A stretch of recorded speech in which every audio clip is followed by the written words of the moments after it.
Remember, the only way to go up is to go down. Parang irony po yan, no? Kung gusto mong tumaas, kailangan marunong ka magbaba. Kasi tandaan mo, hindi mo maitataas ang iyong sarili. Amen? It's impossible. Subukan niyo po na iangat niyo, itaas niyo ang sarili niyong bangko, ang sarili niyong upuan. Itaas mo, babagsak ka. There is only one way that you can be lifted up, and it is only through the Lord. Mag-ingat ka. Pag ikaw ay nagpapasikat, nagmamataas, at may pinagmamalaki sa iyong buhay. Dahil ano po ang kasabihan? Pride is the mask we wear to hide our weaknesses. Ang ganda po, no? Ang kataasan, ang kayabangan, ang pagpapasikat, yan yung sinusuot mo para maitago mo ang iyong kahinaan. At totoo naman po, tingnan niyo po yung mga mahilig palaging nagme-makeup. Tanong ko po, tunay ba maganda yan? Diba? Kung alam mo maganda ka, hindi mo naman talaga kailangan ng makeup. Amen? No? Hindi ko po sinasabing masama po ang makeup. Pero yung nagme-makeup ka bago ka matulog, ama, may problema. Alisin mo ang makeup. Bakit po ba nagme-makeup? May tinatago. Baka makita yung moon crater nandoon po sa itsura. Hindi po ba? Ano po ang kailangan nyong gawin para kayo po ay gumanda, gumwapo? Hindi nyo po kailangan ng makeup. Dalawa lang po ang kailangan nyong gawin kung gusto nyong gumanda. Ano po yon? Number 1, smile. Amen? Because it says that smile is the most inexpensive way to become beautiful, to become handsome. Subukan nyo nga po, smile. Ayaw mag-smile ng iba. Bakit? Kulang po yung ngipin. Pero subukan nyo po. Try to smile. Pag nakita ka ng ibang tao, ngingiti din sila. Maganda ang tao, gwapo ang tao, ngumingiti. Amen? But secondly, kung gusto mong gumanda ka, gumwapo ka, maging mabait ka. Because kind people, generous people, are beautiful people. Hindi niyo po ba napansin, bakit po sa beauty contest merong question and answer?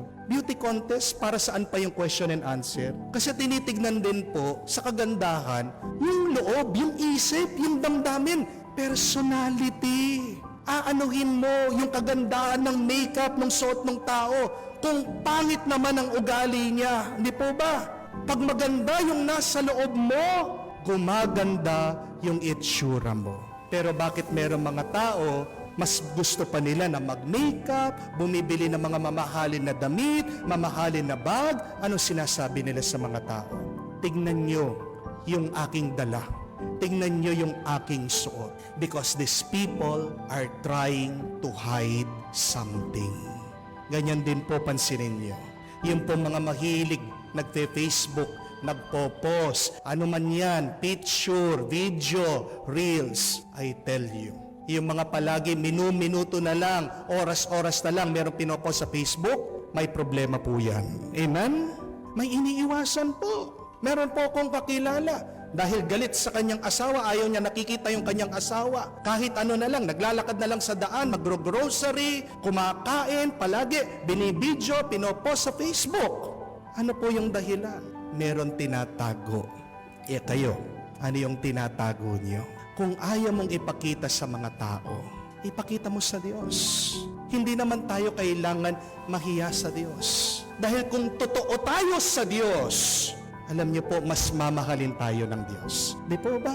Kung ipapakita mo sa Diyos ang iyong kahinaan, pupunuin ka ng Diyos.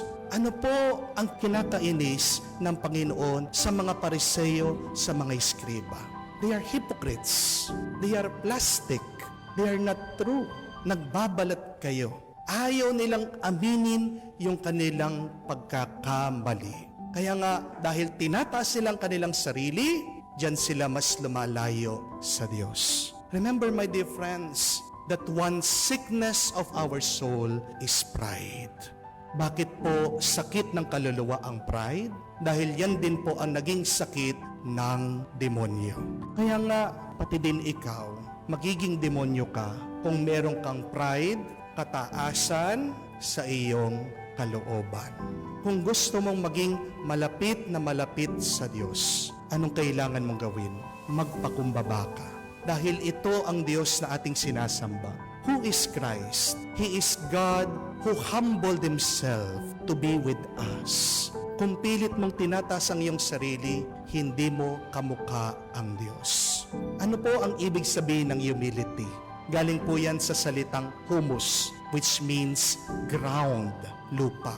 At alam niyo po, sabi ng mga doktor, healthy din po pag malapit po tayo sa lupa, pag malapit po tayo sa nature. Ang tawag po nila dyan, grounding. Dapat po paminsan-minsan, tumatapak po kayo, naglalakad kayo sa lupa. Bakit?